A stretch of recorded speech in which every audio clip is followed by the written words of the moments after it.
ମାନେ ଧ୍ୟାନ କରୁଛନ୍ତି ତାର 21 ରୁ 7 ଅଧ୍ୟାୟ 21 ରୁ 23 ଆମେ ମାନେ ଦେଖୁଥିଲେ ଗତକାଲି କିଛି ବିଷୟ ଆମେ ମାନେ ଦେଖିଥିଲେ ଆଉ ଯାହାର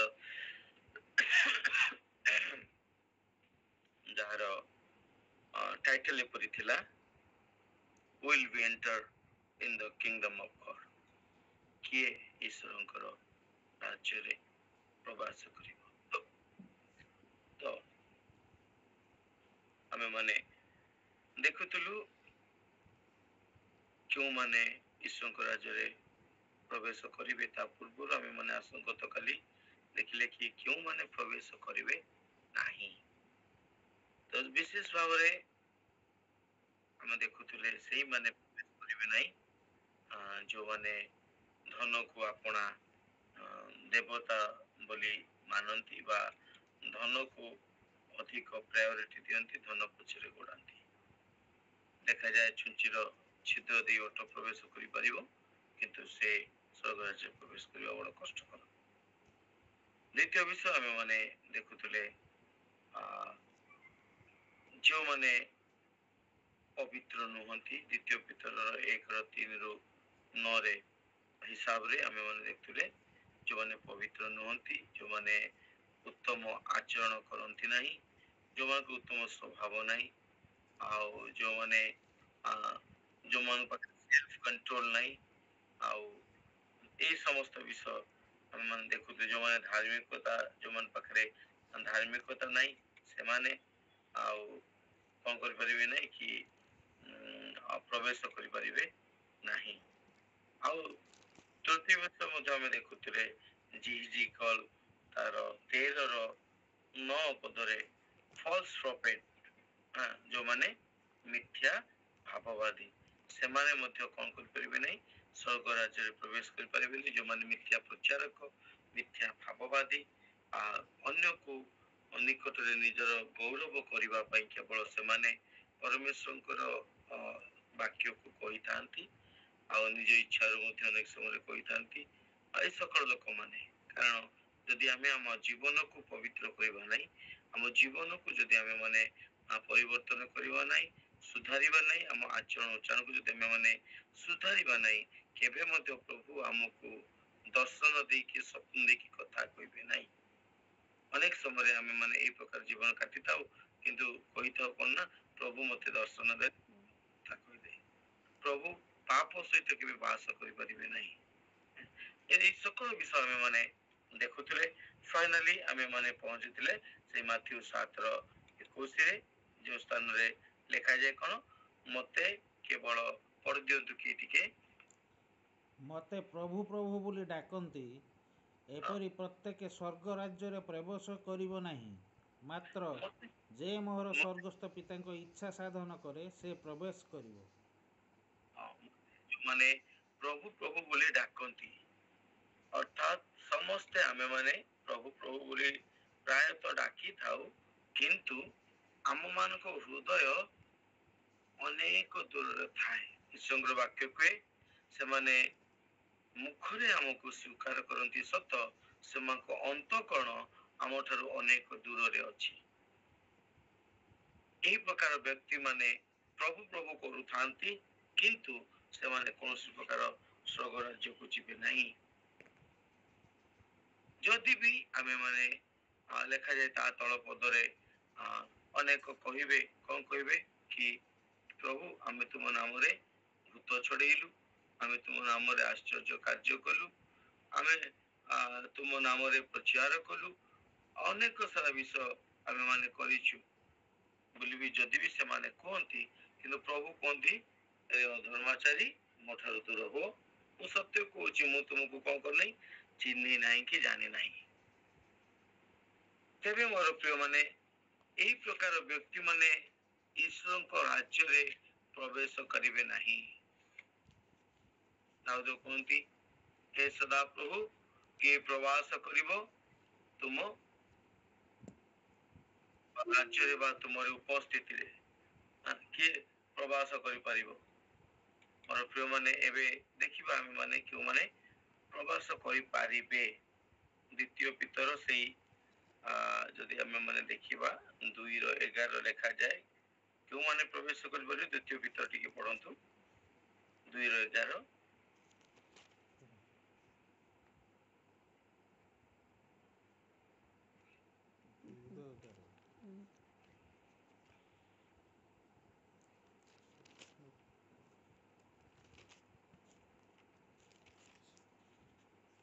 ଯଦ୍ୟପି ଅଧିକ ଶକ୍ତି ଓ ପରାକ୍ରମଶାଳୀ ଦୂତମାନେ ପ୍ରଭୁଙ୍କ ଛାମୁରେ ନିନ୍ଦା କରି ସେମାନଙ୍କର ବିଚାର କରନ୍ତି ନାହିଁ। ଓକେ ଟିକେ ତାହେଲେ ଦ୍ୱିତୀୟ ପିତର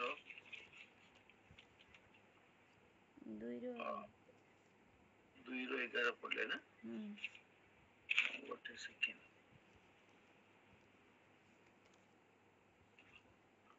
ଆଚ୍ଛା ଦ୍ୱିତୀୟ ପିତର 1:11 ପଢନ୍ତୁ ଟିକେ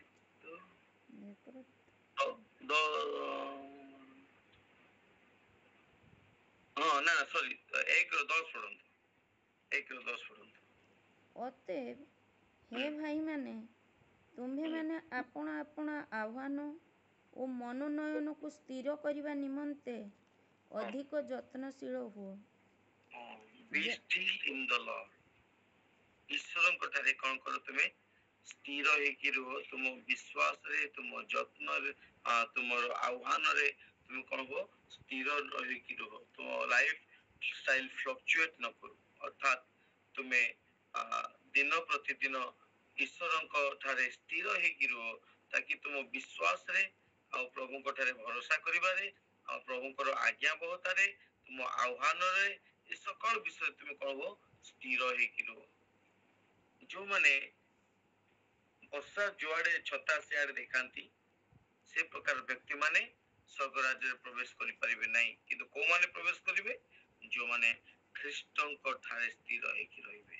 ଅନେକ ସମୟରେ ଆମେ ମାନେ କଣ କରିଥାଉ କି ପରମେଶ୍ୱରଙ୍କର ସହିତ ଜୀବନ କାଟୁ କାଟୁ ଯେତେବେଳେ ଏଇ ଜଗତରେ ଅନେକ ପ୍ରକାର ସ୍ୱାର୍ଥ ଅନେକ ପ୍ରକାର ଅଭିଳାଷା ଆମ ଜୀବନରେ ଚ୍ୟାଲେଞ୍ଜ ଆଣିଥାଏ ସେତେବେଳେ ଆମେ ମାନେ କଣ କରିଥାଉ କି ବର୍ଷା ଯୁଆଡେ ଛତା ସିଆଡେ ପରିକା ଆମେ ମାନେ ଜୀବନ କାଟିଥାଉ କିନ୍ତୁ ପରମେଶ୍ୱରଙ୍କର ବାକ୍ୟ କୁହେ ଯଦି ତୁମେ ସ୍ଥିର ରହିବ ତୁମ ବିଶ୍ୱାସରେ ତୁମ ଭରସାରେ ଖ୍ରୀଷ୍ଟଙ୍କର ଆଜ୍ଞାବହତାରେ ଆଉ ତୁମ ଆହ୍ୱାନରେ ଯଦି ତୁମେ ସ୍ଥିର ରହିବ ତାହେଲେ ତୁମେ ମାନେ ସ୍ୱର୍ଗ ରାଜ୍ୟକୁ ଯାଇପାରିବ।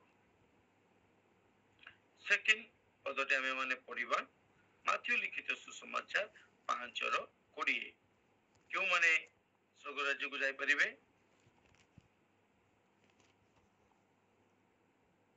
କାରଣ ମୁଁ ତୁମ୍ଭମାନଙ୍କୁ କହୁଅଛି ତୁମ୍ଭମାନଙ୍କ ଧାର୍ମିକତା ଶାସ୍ତ୍ରୀ ଓ ଫାରୁସୀମାନଙ୍କ ଧାର୍ମିକତା ଅପେକ୍ଷା ଅଧିକ ବେଶୀ ନ ହେଲେ ତୁମ୍ଭେମାନେ କୌଣସି ପ୍ରକାରେ ସ୍ୱର୍ଗ ରାଜ୍ୟରେ ପ୍ରବେଶ କରିବ ନାହିଁ। ଯଦି ତୁମର ଧାର୍ମିକତା କଣ ହେବ ବେଶୀ ନ ହେବ ଏ ବେଶୀର ଅର୍ଥ କଣ? ବେଶୀର ଅର୍ଥ ଲେଖାଯାଏ କି ତୁମମାନଙ୍କର ଧାର୍ମିକତା କାହାଠାରୁ ଅଧିକା ହେବା ଦରକାର ଫାରୁସୀ ଆଉ ସାଧୁକୀ ମାନଙ୍କ ପାଖରୁ। ତେବେ ଏ ଫାରୁସୀ ସାଧୁକୀ ମାନଙ୍କ ଠାରୁ ବେଶୀ ହେବାର ଅର୍ଥ ହେଲା ଫାରୁସୀ ଆଉ ସାଧୁକୀ ମାନେ ଖ୍ରୀଷ୍ଟଙ୍କୁ ତାଙ୍କ ଆଜ୍ଞାବହତାକୁ ଅନେକ ରୀତିନୀତି ଅନୁଯାୟୀ ସେମାନେ ନିଜ ଧର୍ମ କର୍ମକୁ ସାଧନ କରିବା ପାଇଁ ଚେଷ୍ଟା କରୁଥିଲେ। ସେମାନଙ୍କ ପାଖରେ ଜ୍ଞାନ ଅଧିକ ସେମାନେ ସମସ୍ତ ପ୍ରକାର ରୀତିନୀତିକୁ ଫଲୋ କରନ୍ତି। ତାଙ୍କ କପଡା ଉପରୁ ତଳ ଯାଏ ଲମ୍ବା ଥିବ ଧଳା ଥିବ ସେମାନଙ୍କର ବସ୍ତ୍ର ମୋଡ଼ି ହେଇନଥିବ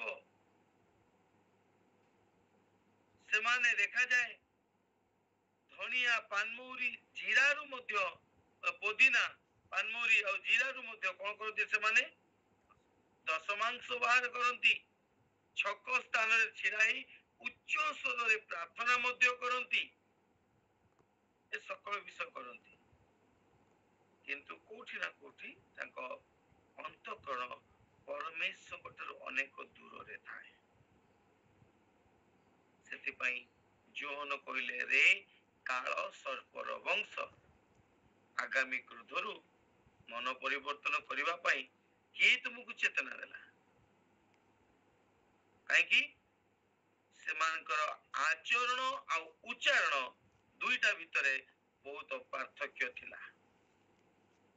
କଣ ଆଜି ଆମ ଜୀବନରେ ମଧ୍ୟ ଆମର ଆଚରଣ ଆଉ ଆମ ଉଚ୍ଚାରଣ ଭିତରେ କଣ ସମାନତା ଅଛି?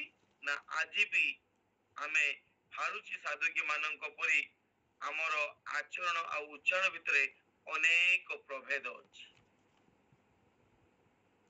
ବହୁତ ସୁନ୍ଦର କହୁଛୁ, ବହୁତ ଉତ୍ତମ ଭାବେ ଈଶ୍ୱର ବାକ୍ୟକୁ କହୁଛୁ, କେବଳ କହୁଛୁ ନା ଆମ ଜୀବନରେ ମଧ୍ୟ ଆମ ଆଚରଣ ଉଚ୍ଚାରଣ ଦ୍ୱାରା ତାହା ପରିପ୍ରକାଶ କରୁଛୁ। ସେଥିପାଇଁ ମୋର ପ୍ରିୟ ମାନେ, ଆମ ମାନଙ୍କ ଧର୍ମ କର୍ମ ଫାରୁସି ସାଧୁକୀ ମାନଙ୍କ ଠାରୁ ଅଧିକା ହେବା ଦରକାର। ସେମାନେ କାର୍ଯ୍ୟ ଦ୍ୱାରା ରୀତିନୀତି ଦ୍ୱାରା ନିଜକୁ ଧାର୍ମିକ ବୋଲି ପ୍ରମାଣ କରିବା ପାଇଁ ଚାହୁଁଥିଲେ।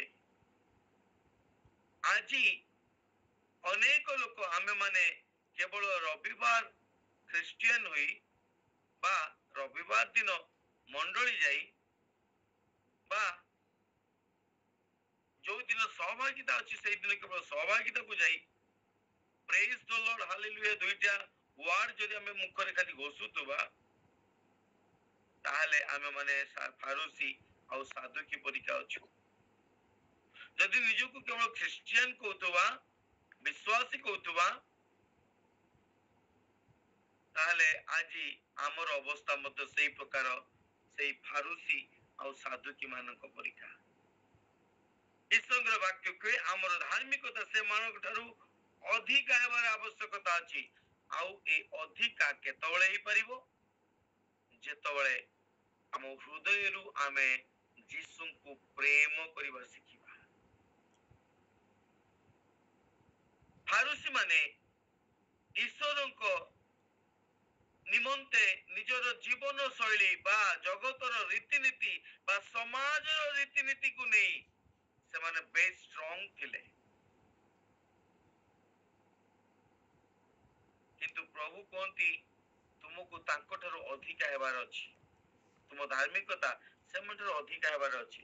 କେତେବେଳେ ଅଧିକା ହେବ? ଯେତେବେଳେ ଆମେ ମାନେ ଖ୍ରୀଷ୍ଟକୁ ପ୍ରେମ କରିବା, ଅଧିକାରୁ ଅଧିକା ତାଙ୍କର ନିକଟବର୍ତ୍ତୀ ହେବା। ସେତେବେଳେ ଆମକୁ ଆଜ୍ଞା ବହତା ପାଇଁ ବାଧ୍ୟବାଧକତା ଦରକାର ନାହିଁ।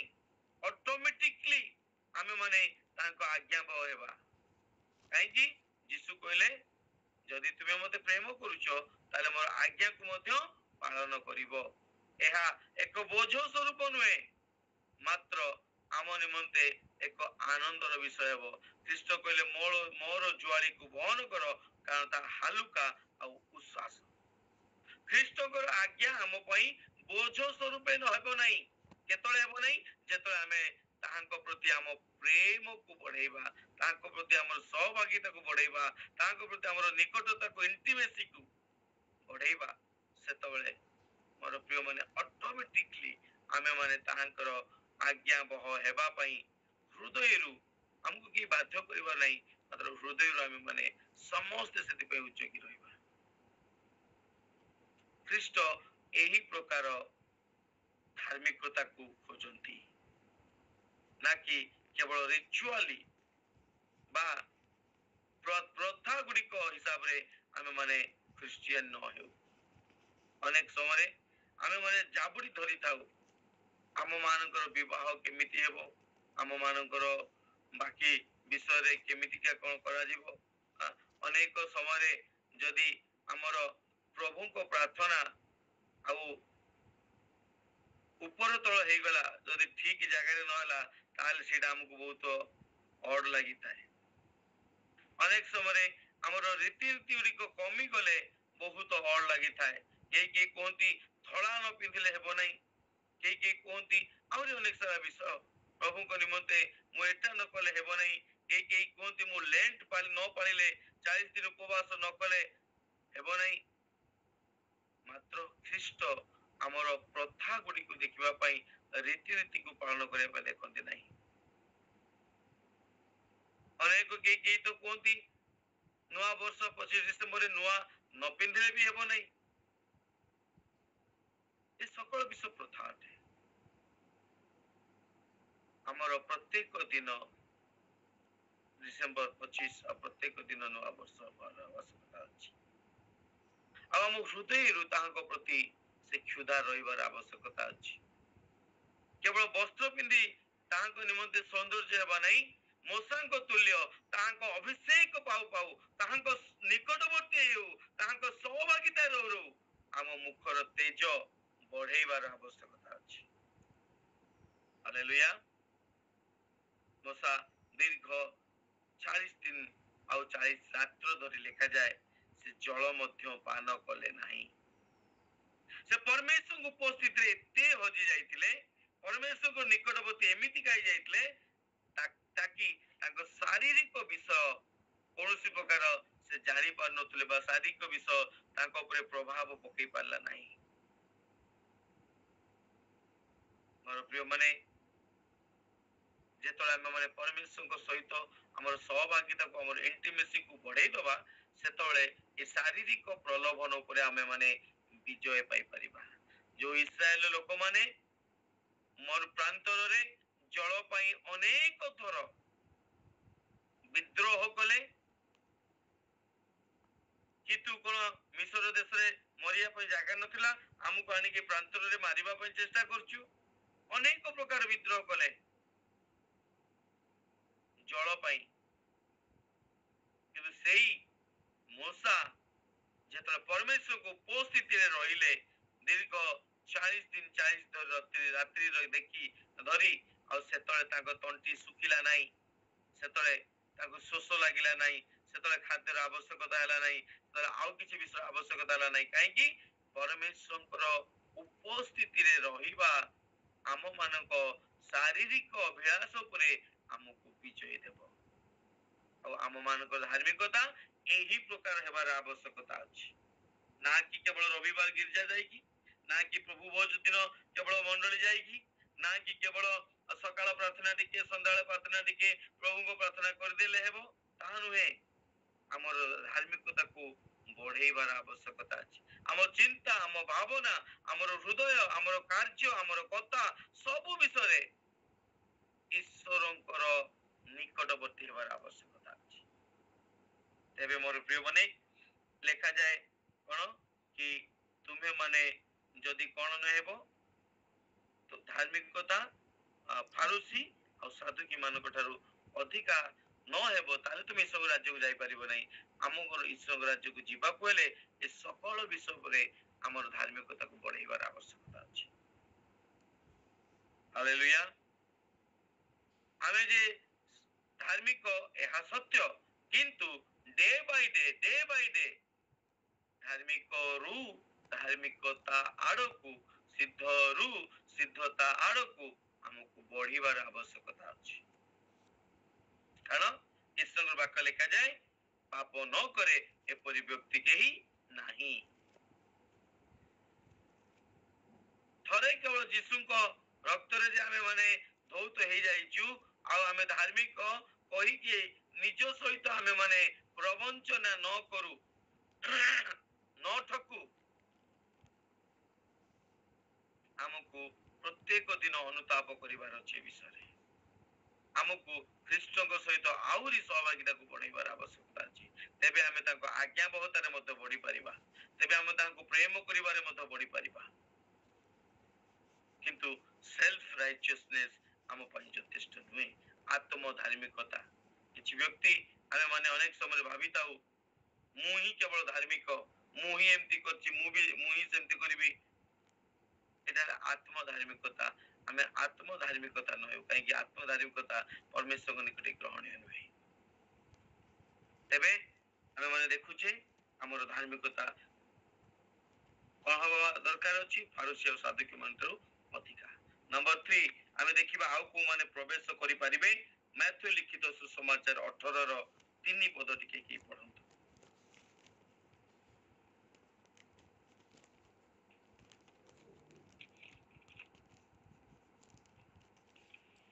ମୁଁ ତୁମ୍ଭମାନଙ୍କୁ ସତ୍ୟ କହୁଅଛି, ତୁମ୍ଭେମାନେ ଫେରି ସାନ ପିଲାଙ୍କ ପରି ନ ହେଲେ କୌଣସି ପ୍ରକାରେ ସ୍ୱର୍ଗ ରାଜ୍ୟରେ ପ୍ରବେଶ କରିବ ନାହିଁ। ତୁମେ ମାନେ ଫେରି ସାନ ପିଲାଙ୍କ ପରିକା ନ ହେଲେ ତୁମେ ମାନେ ସ୍ୱର୍ଗ ରାଜ୍ୟରେ ପ୍ରବେଶ କରିପାରିବ ନାହିଁ। ପରମେଶ୍ୱରଙ୍କ ବାକ୍ୟ ଆମେ ମାନେ ଦେଖୁଛୁ କେତେବେଳେ ଆମେ ମାନେ ସ୍ୱର୍ଗ ରାଜ୍ୟରେ ପ୍ରବେଶ କରିପାରିବା। ଆଉ ଲେଖାଯାଏ ତୁମେ ମାନେ ଫେରିବାକୁ ପଡିବ। ପ୍ରଥମେ କଣ କରିବାକୁ ପଡିବ? ଫେରିବାକୁ ପଡିବ। ଆଉ ଫେରିକି କଣ ହବାର ଅଛି? ସାନ ପିଲାମାନଙ୍କ ପରିକା ହେବାର ଆବଶ୍ୟକତା ଅଛି। ଆମକୁ ପ୍ରଥମେ ଫେରିବାକୁ ପଡିବ, ଅର୍ଥାତ୍ ଈଶ୍ୱରଙ୍କ ନିକଟକୁ ଫେରିବାକୁ ପଡିବ। କନଭର୍ଟ ବୋଲି ଲେଖାଯାଏ ଇଂଲିଶରେ। ଯେତେ ପର୍ଯ୍ୟନ୍ତ ତୁମେ ମାନେ କଣ ରହିଛ? କନଭର୍ଟ ନେଇଛ। କନଭର୍ଟ ନେଇଛ ମାନେ କଣ?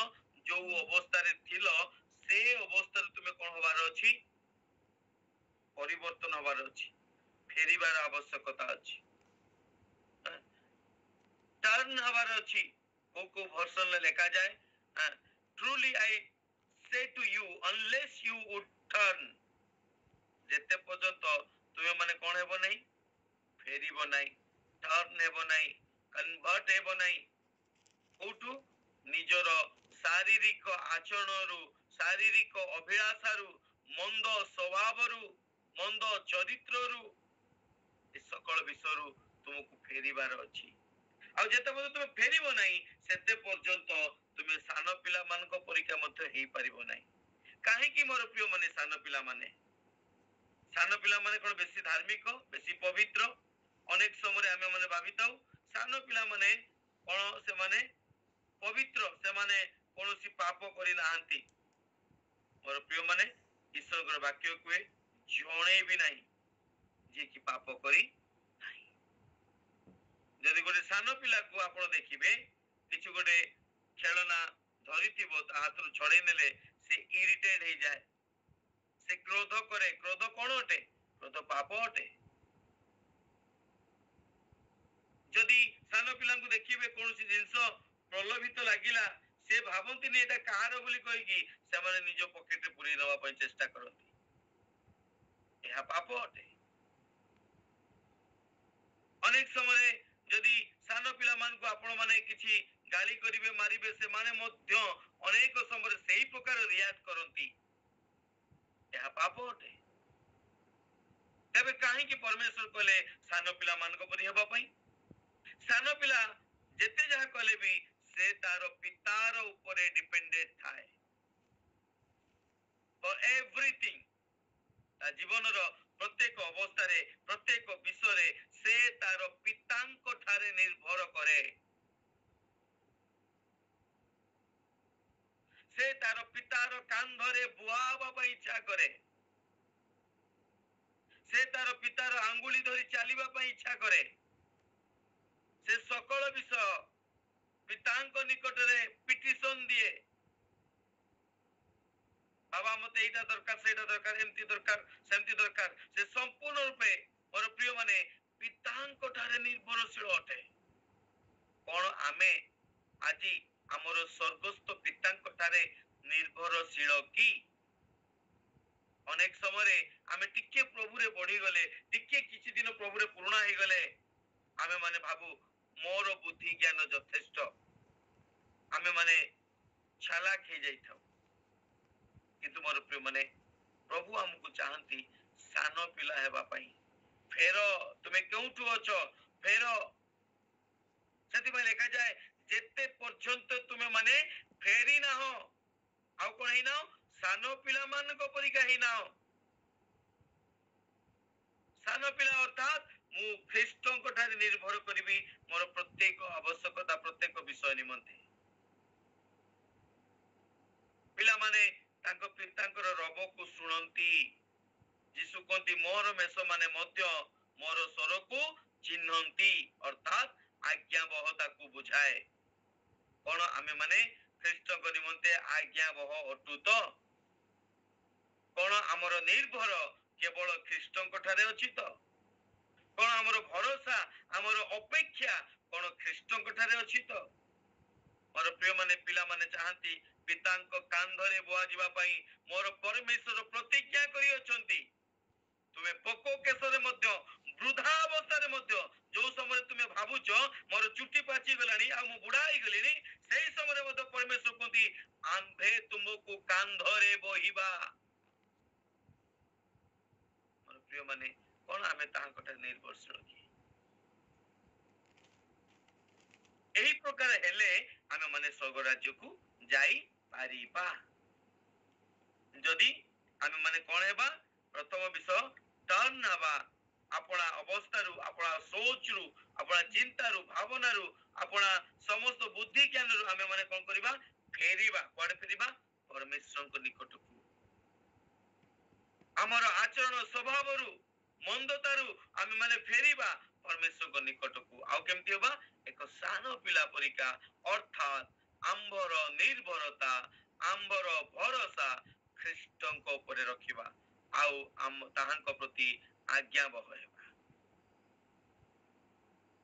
ତେବେ ଆମେ ଯାଇକି ସ୍ୱର୍ଗ ରାଜ୍ୟରେ ପ୍ରବେଶ କରିପାରିବା କାହିଁକି ପଥ ଏକ ଯୀଶୁ କହିଲେ ମୁଁ ପଥ ମୁଁ ସତ୍ୟ ଆଉ ମୁଁ ଜୀବନ ମୋ ଦେଇକି ନ ଗଲେ କେହି ମଧ୍ୟ ସ୍ୱର୍ଗ ରାଜ୍ୟରେ ପ୍ରବେଶ କରିପାରିବ ନାହିଁ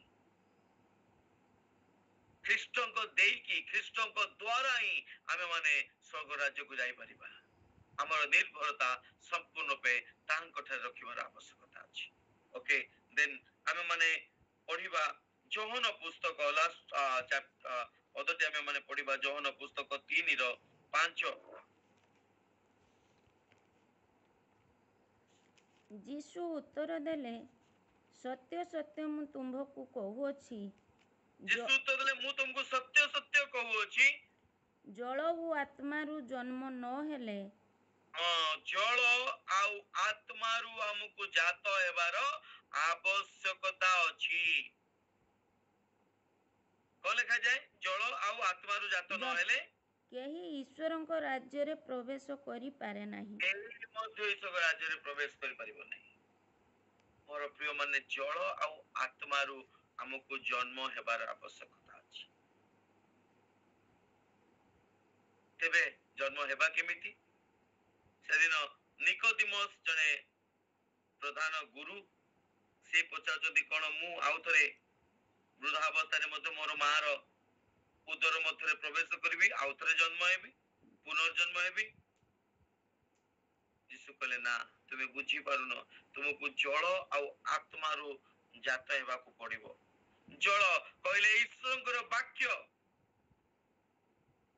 ବାକ୍ୟ ଅନୁଯାୟୀ ଆମର ଜୀବନ ହେବାର ଆବଶ୍ୟକତା ଅଛି ବାକ୍ୟରୁ ଆମେ ମାନେ ଜନ୍ମ ନେବାର ଆବଶ୍ୟକତା ଅଛି ବାକ୍ୟ ଅନୁଯାୟୀ ଆମ ଜୀବନ କାଟିବାର ଆବଶ୍ୟକତା ଅଛି ତାଙ୍କ ଆଜ୍ଞାବହତା ହେବାର ଆବଶ୍ୟକତା ଅଛି ବାକ୍ୟ ଯାହା କୁହେ ସେଇ ବାକ୍ୟ ଅନୁଯାୟୀ ଆଜି କେବଳ ନୁହେଁ ପ୍ରତ୍ୟେକ ଦିନ ଆମର ଜୀବନ ଶୈଳୀ ହେବାର ଆବଶ୍ୟକତା ଅଛି ଯେପରିକା ବାକ୍ୟ କୁହେ ସେଇ ପ୍ରକାର ଆମ ଜୀବନ ଶୈଳୀ କରିବାର ଆବଶ୍ୟକତା ଅଛି ଖ୍ରୀଷ୍ଟଙ୍କ ବାକ୍ୟ ଅନୁଯାୟୀ ଜୀବନ କାଟିବା ଯାହା କୁହନ୍ତି ବାକ୍ୟ ଯାହା ଆମକୁ ଜୀବନକୁ ଆଲାଉ କରେ ତାହା କରିବା ଯାହା ଆଲାଉ କରେ ନାହିଁ ତାହା ଆମେ ମାନେ କରିବା ନାହିଁ କଣ ଆଜି ଆମ ଜୀବନ ଖ୍ରୀଷ୍ଟଙ୍କ ବାକ୍ୟ ଅନୁଯାୟୀ ଅଛି ତ ମୋର ଶୈଳୀ କଣ ବାକ୍ୟ ଅନୁଯାୟୀ ଅଛି ତ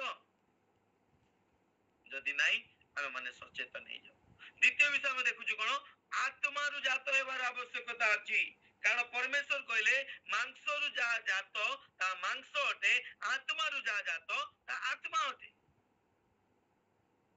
ମୋର ପ୍ରିୟ ମାନେ ଯାହା ଯୋଉମାନେ ମାଂସରୁ ଜାତ ସେମାନେ ମାଂସର ବିଷୟ ନିମନ୍ତେ ଲାଳାୟିତ ହେବେ ସେମାନେ ଜାଗତିକ ବିଷୟ ନିମନ୍ତେ ଲାଳାୟିତ ହେବେ ସେମାନେ ନିଜ ଶରୀରକୁ ସନ୍ତୁଷ୍ଟ କରିବା ପାଇଁ ଲାଳାୟିତ ହେବେ ବ୍ୟଭିଚାର ଦ୍ୱାରା ସନ୍ତୁଷ୍ଟ କରିବା ପାଇଁ ପରମେଶ୍ୱରଙ୍କ ବିରୁଦ୍ଧରେ ଯିବା ଦ୍ୱାରା ସନ୍ତୁଷ୍ଟ କରିବା ପାଇଁ ନିଶା କରିବା ଦ୍ୱାରା ସିଗରେଟ ମଦ ଦ୍ୱାରା ଅନେକ ସାରା ବିଷୟ ଅଛି ଯାହା ଆମେ ଆପଣ ଶରୀରକୁ ସନ୍ତୁଷ୍ଟ କରିବା ପାଇଁ କରିଥାଉ ସେଇ ସକଳ ବିଷୟକୁ ସେମାନେ ଖୋଜିବେ କୋଉମାନେ ଯୋଉମାନେ ମାଂସରୁ ଜାତ ହେବେ କିନ୍ତୁ ଈଶ୍ୱର କୁହନ୍ତି ଆମକୁ କୋଉଥିରୁ ଜାତ ହେବା ପାଇଁ ଆତ୍ମାରୁ କାହିଁକି ଯୋଉମାନେ ଆତ୍ମାରୁ ଜାତ ହେବେ ସେମାନେ ଆତ୍ମିକ ବିଷୟ ନିମନ୍ତେ ଚିନ୍ତା କରିବେ ଊର୍ଦ୍ଧ୍ୱ ବିଷୟ ନିମନ୍ତେ ଚିନ୍ତା କରିବେ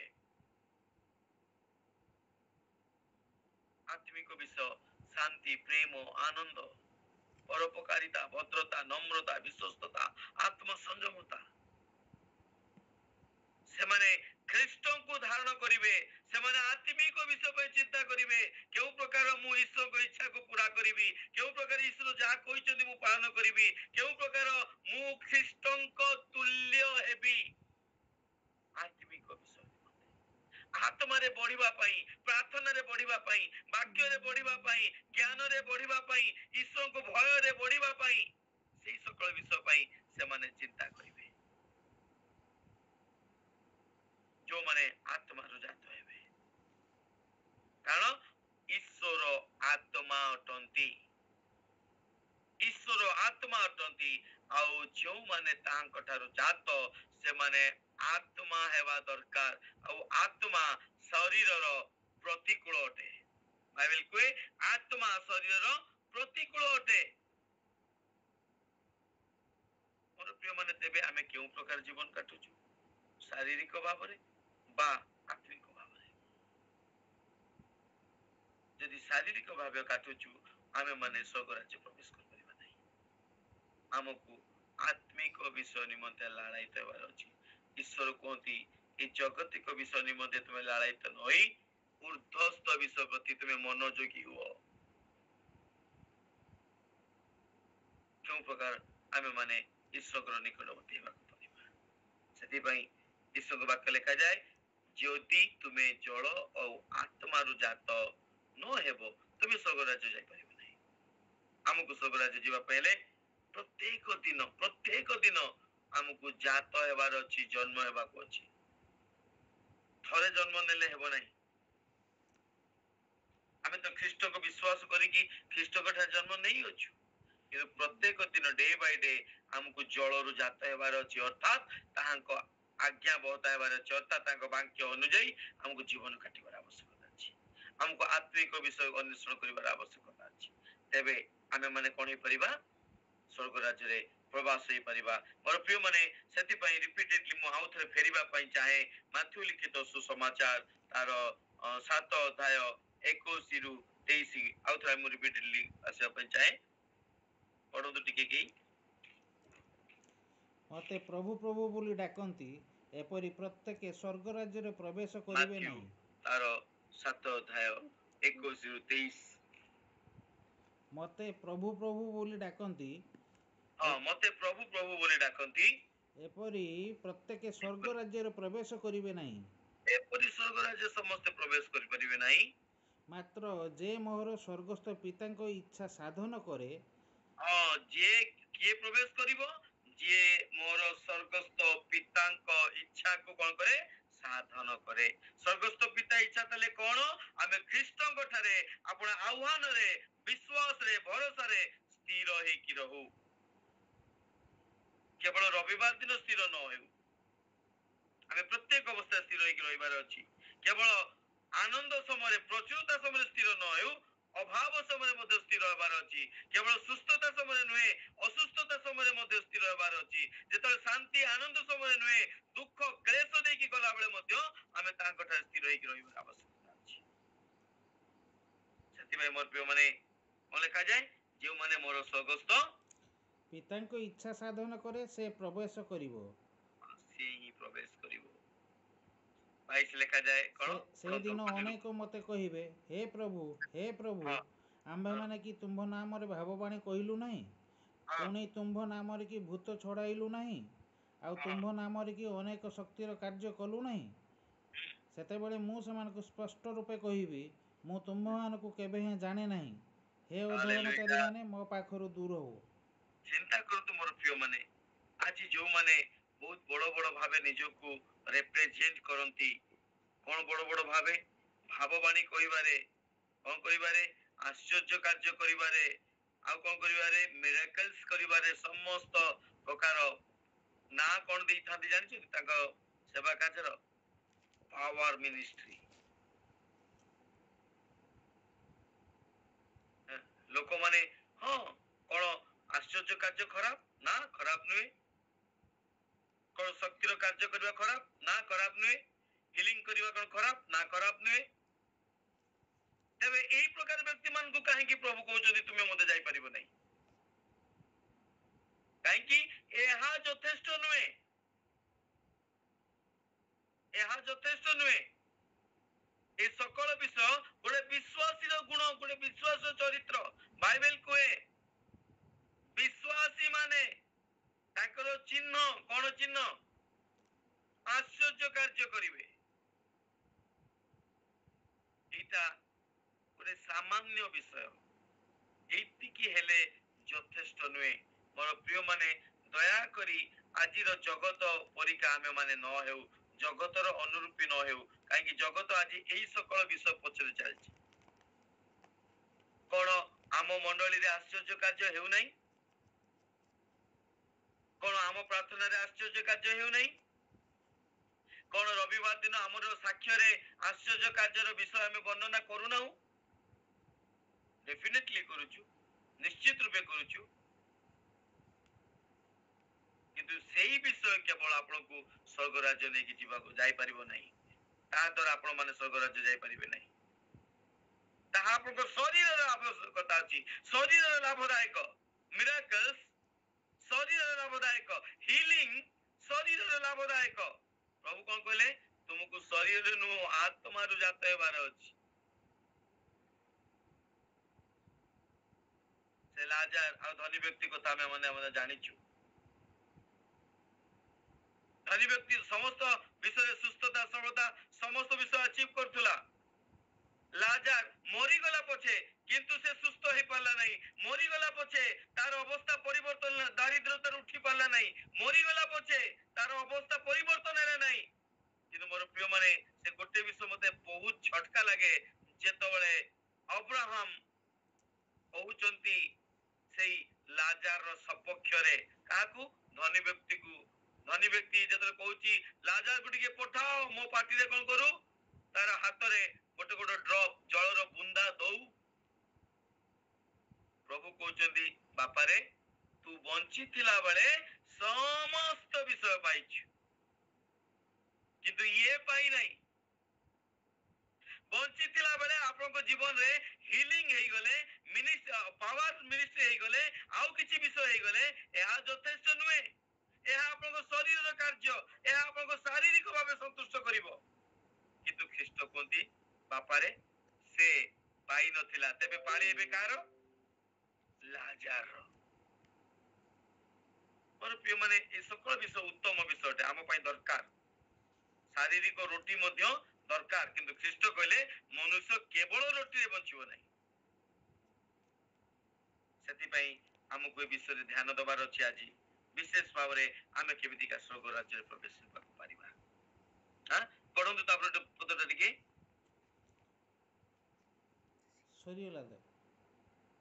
तेबे हां ना ना 23 ता सेतबेले मु तुमको स्पष्ट रूपे कोन कहबी?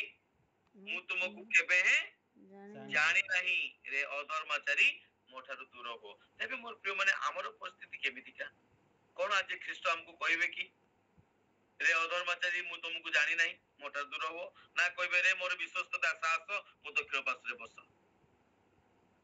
एहा सेतळे संभव होबो केतळे जेतळे आमे माने प्रथम विषय ताहांक ठारे स्थिर रहिबा, भरोसा रे, प्रेम रे, आज्ञा बहता रे आउ निर्भरता रे आमे कोन करिबा?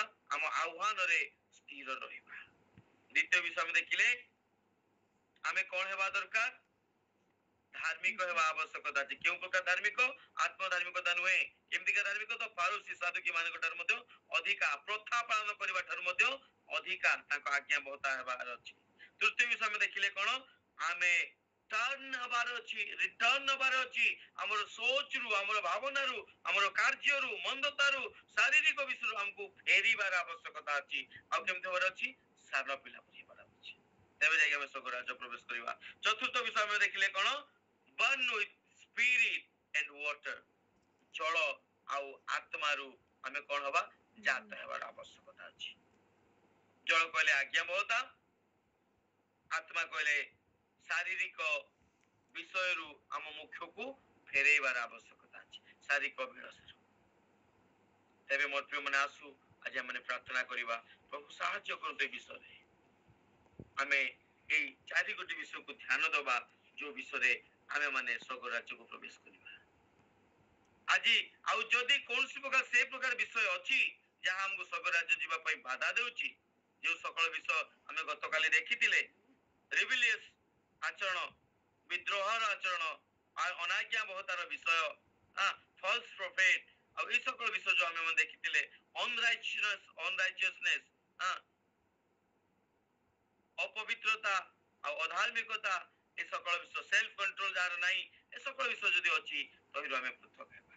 ଯଦି ଧନ ଲୋଭ ଅଛି, ଧନ ପଛେ ଆମେ ଦୌଡୁଛୁ, ସେଥିରୁ ଆମେ ମାନେ ପୃଥକ ହେବା। ପ୍ରଭୁ କହିଲେ ମୋର ଧାର୍ମିକତା ରାଜ୍ୟ ନିମନ୍ତେ ତୁମେ ଦୌଡ଼, ବାକି ସବୁ ବିଷୟ ତୁମ ପଛେ ଦୌଡ଼ିବ। ସେଥିପାଇଁ ଆସୁ ମୋର ପ୍ରିୟ ମାନେ ପ୍ରାର୍ଥନା କରିବା, ଆମେ ଯେପରିକା ସ୍ୱର୍ଗ ରାଜ୍ୟରେ ପ୍ରବେଶ କରିପାରିବା, ସେଥିପାଇଁ ପ୍ରଭୁଙ୍କର ବାକ୍ୟ ଅନୁଯାୟୀ ଆମେ ସ୍ଥିର ରହିବା, ଆମେ ଧାର୍ମିକ ରହିବା, ଫାରୁସୀ ସାଧିକ ମାନର ଅଧିକାର ରହିବା, ଫେରିବା, ପିଲାମାନଙ୍କ ପରିକା ହେବା, ଆଉ ଜଳ ଆଉ ଆତ୍ମାର ଯାତ୍ରା ହେବା। ପ୍ରତ୍ୟେକ ଦିନ କେବଳ ବାପ୍ତିସ୍ମ ନେବା ଦିନ ନୁହେଁ, ପ୍ରତ୍ୟେକ ଦିନ ଆମକୁ ଜଳ ଆଉ ଆତ୍ମାରୁ ଯାତ୍ରା ହେବାର ଆବଶ୍ୟକତା ଅଛି। ଆସୁ ତେବେ ଆମେ ମାନେ ପ୍ରାର୍ଥନା କରୁ। Thank you, Lord Jesus. Hallelujah. Thank you, Lord. Thank you, Father. Rebaba di sekere to korandala vartara balas. धन्यवाद धन्यवाद धन्यवाद धन्यवाद। Hallelujah hallelujah. हे अनुग्रहकारी परमेश्वर प्रभु, तुमरो धन्यवाद करूछु आज रे वाक्य निमंते, जो माने तुम आवास रे प्रवेश करिवे प्रभु, दया कर हम प्रत्येक को तुम आवास रे प्रवेश करिवा पाई। ସେଥିପାଇଁ ଯେଉଁ ମନ୍ଦ ଆଚରଣ ଉଚ୍ଚାରଣ ଜ୍ଞାନର ଅଭାବ ହେତୁ ଯେଉଁ ସକଳ ବିଷୟ ଅଛି ପ୍ରଭୁ, ତାକୁ ପରିତ୍ୟାଗ କରିବା ପାଇଁ ଆଉ 4 ବିଷୟକୁ ବିଶେଷ ଭାବରେ ଆମେ ଧ୍ୟାନ ଯେପରି ଦେବାକୁ ପାରିବୁ, ତୁମେ ଆମକୁ ଦୟା କର। ଯେପରି ଆମେ ମାନେ ଫାରୁସୀ ସାଧୁକି ମାନଙ୍କଠାରୁ ଆମ ଧର୍ମ କର୍ମ ଅଧିକା ହେବାକୁ ପାରିବ, ଯେପରି ଜଳ ଆଉ ଆତ୍ମାରୁ ଆମେ ପ୍ରତ୍ୟେକ ଦିନ ଜାତ ହେବାକୁ ପାରିବୁ। ପ୍ରଭୁ ତୁମେ ଆମକୁ ଅନୁଗ୍ରହ କର। ପ୍ରଭୁ ତୁମେ ଆମମାନଙ୍କୁ ସାହାଯ୍ୟ କର, ଯେପରି ଆମେ ମାନେ ସାନ ପିଲାମାନଙ୍କ ପରିକା ହେବାକୁ ପାରିବୁ, ଫେରିବାକୁ ପାରିବୁ ମନ୍ଦ ବିଷୟରୁ ଆଚରଣ। ତୁମେ ଆମକୁ ସାହାଯ୍ୟ କର, ଆମେ ଯେମିତିକା ତୁମ ବିଶ୍ୱାସରେ ଆଉ ଭରସାରେ ନିର୍ଭରତାରେ ତୁମ ପ୍ରେମରେ ଆମେ ସ୍ଥିର ହେଇକି ରହିବୁ। ତୁମେ ଆମକୁ ସାହାଯ୍ୟ କର, କାରଣ ତୁମ ଦେଇକି ନ ଗଲେ କେହି ସ୍ୱର୍ଗ ରାଜ୍ୟକୁ ପ୍ରବେଶ କରି ନପାରେ। ତୁମେ ସାହାଯ୍ୟ କର। धन्यवाद, गौरव, प्रशंसा, महिमा तुमको दे आज ये वाक्य को हम जीवन में प्रैक्टिस करबा पाई तुम हमको अनुग्रह करछ बोली धन्यवाद दे। यीशु ख्रीष्ट नाम रे समस्त प्रार्थना मागो छी, आमेन।